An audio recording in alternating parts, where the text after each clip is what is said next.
உலகம் முழுக்க வியாபித்திருக்கும் Tamil mutual fund முதலீட்டாளர்கள் அனைவருக்கும் வணக்கம். இன்னைக்கு நம்ம மியூச்சுவல் ஃபண்டில் முதலீடுன்னு சொல்ல வர்றப்ப எல்லாருமே ஒரு ஆக்டிவ் ஃபண்டில் தான் முதலீடு பண்ணணும்னு நினைக்கிறோம். ஈக்விட்டி ஆக்டிவ் ஃபண்ட் அப்படிங்கிறது. இப்போ ஈக்விட்டி ஆக்டிவ் ஃபண்டுங்கிறது என்ன? ஒரு லார்ஜ் கேப்பில் இருக்கலாம், அல்லது ஒரு மிட் கேப்பாக இருக்கலாம், அல்லது ஒரு ஸ்மால் கேப்பாக இருக்கலாம், அல்லது ஒரு மல்டி கேப்பாக இருக்கலாம். இப்படி அதில் தான் நம்ம முதலீடு பண்ணணும்னு நினைக்கிறோம். ஏன்னா ஆக்டிவாக மேனேஜ் பண்ணுற ஃபண்டுகள் அதிக லாபம் கொடுக்குங்கிற ஒரு நம்பிக்கையில் எல்லாரும் அதில் தான் முதலீடு பண்ணணும்னு நினைக்கிறோம். ஆனால் பேசிவாக முதலீடு பண்ணுற மியூச்சுவல் ஃபண்ட் திட்டங்கள்லையும் நம்மளுடைய முதலீடு கொஞ்சமாவது இருக்கணும் அப்படிங்கிறது ஒரு மறுக்க முடியாத உண்மை. சரி, பேசிவ் மேனேஜ் ஃபண்ட் அப்படின்னா என்ன அர்த்தம்? எதை சொல்கிறோம் நம்ம? இப்போ உதாரணமாக கோல்டு ETF திட்டங்களில் ஃபண்டில் நம்ம முதலீடு செய்கிறது ஒரு பேசிவ் ஃபண்டுன்னு சொல்லலாம். அல்லது இண்டெக்ஸ் ஃபண்டுகள் இருக்கு இல்லையா? இப்போ உதாரணமாக லார்ஜ் கேப் இண்டெக்ஸ் ஃபண்டு, அல்லது மிட் கேப் இண்டெக்ஸ் ஃபண்டு, அல்லது small cap index fund, Nifty 50, இது மாதிரியான திட்டங்களில் நம்ம முதலீடு செய்கிறது பேசிவ் மேனேஜ் ஃபண்டு அப்படிங்கிறதையும் நம்ம சொல்லலாம். ஸோ இந்த பேசிவ் மேனேஜ் ஃபண்டில் சமீப காலத்தில் நிறைய இன்வெஸ்ட்மெண்ட் வந்திருக்குன்னு சொன்னேன் இல்லையா? குறிப்பாக கடந்த மாதம், அதாவது ஜூன் மாதத்தில் எவ்வளவு தொகை அதில் வந்திருக்கு அப்படிங்கிற டேட்டாக்கெல்லாம் பார்த்தா நம்ம இது வரைக்கும் பேசிவ் ஃபண்டில் முதலீடு பண்ணியிருக்கோமா அப்படிங்கிற கேள்வி நமக்கே வரும். அந்த டேட்டா என்னங்கிறத கொஞ்சம் கொஞ்சமாக இப்போ உங்களுக்கு நான் சொல்கிறேன். கிட்டத்தட்ட ஜூன் மாதம் வரைக்கும் பேசிவ் ஃபண்டில் முதலீடு ஆகியிருக்கிற தொகை பார்த்தீங்கன்னா 12.41 லட்சம் கோடி.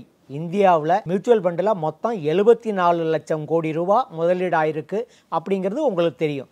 இதில் 12.41 லட்சம் கோடி ரூபாய் பேசிவ் ஃபண்டில் மட்டுமே முதலீடாயிருக்கு. இதில் குறிப்பாக பார்த்தீங்கன்னா கோல்டு மற்றும் சில்வர் ஃபண்டில் ரொம்ப அதிகமான தொகையே முதலீடு ஆயிருக்குன்னு சொல்லலாம். இப்போ உதாரணமாக இந்தியாவில் நம்ம 44 மியூச்சுவல் ஃபண்ட் ஹவுஸில் 20 அசட் மேனேஜ்மெண்ட் கம்பெனிகள் கோல்டு ETF திட்டங்கள் வச்சிருக்காங்க. ஸோ இதில் மட்டுமே உங்களுக்கு கடந்த ஜூன் மாதத்தில் 2084 கோடி புதுசாக முதலீடாயிருக்கு. கோல்டு ETF திட்டங்களில் இதுவரைக்கும் முதலீடான தொகை 64,833 கோடி ரூபாயாக இருக்குது. அதே மாதிரி சில்வர் ஃபண்ட்லையும் பார்த்தீங்கன்னா இது வரைக்கும் 15 அசட் மேனேஜ்மெண்ட் கம்பெனிகள் சில்வர் ETF திட்டங்களை நடத்துகிறாங்க.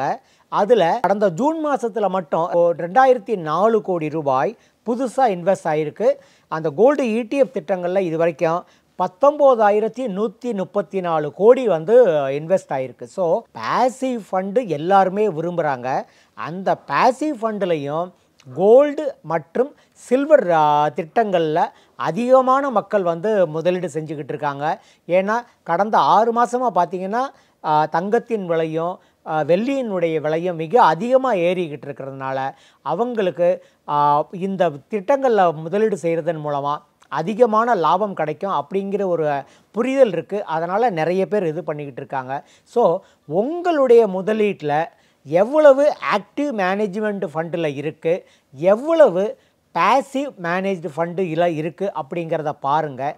ஒருவேளை உங்களுடைய முதலீட்டில் பேசிவ் மேனேஜ்டு மியூச்சுவல் ஃபண்டில் பெரிய அளவில் தொகை இல்லைன்னா அட்லீஸ்ட் ஒரு 10 இருந்து 20% வரைக்கும் அதில் முதலீடாக இருக்கிற மாதிரி பார்த்துக்குங்க. அப்படி இருக்கும் பட்சத்தில் உங்களுடைய எதிர்கால ரிட்டர்னுங்கிறது ஒரு நல்ல வகையில் அமைகிறதுக்கான ஒரு போர்ட்ஃபோலியோ கொண்டதாக இருக்கும். திரும்பவும் இன்னொரு வீடியோவில் நான் உங்களை சந்திப்போம். நீங்கள் தொடர்ந்து லாபத்தில் முதலீடு பண்ணுங்கள். லாபத்தின் மூலமாக முதலீடு பண்ணுறதா இருந்தால் எங்களை அணுகுங்க. உங்களுக்கான உதவிகள் அத்தனையும் நாங்கள் செய்கிறோம். நன்றி, வணக்கம். மீண்டும் சந்திப்போம். விகடன் குழும நிறுவனங்களில் ஒன்றான விகடன் வெல்த் பிரைவேட் லிமிடெட் லாபம் ஆம்பி பதிவு பெற்ற மியூச்சுவல் ஃபண்ட் விநியோக நிறுவனமாகும். ARN எண் 310095. மியூச்சுவல் ஃபண்ட் முதலீடுகள் சந்தை அபாயங்களுக்கு உட்பட்டவை. திட்டம் தொடர்பான அனைத்து ஆவணங்களையும் கவனமாக வாசிக்கவும்.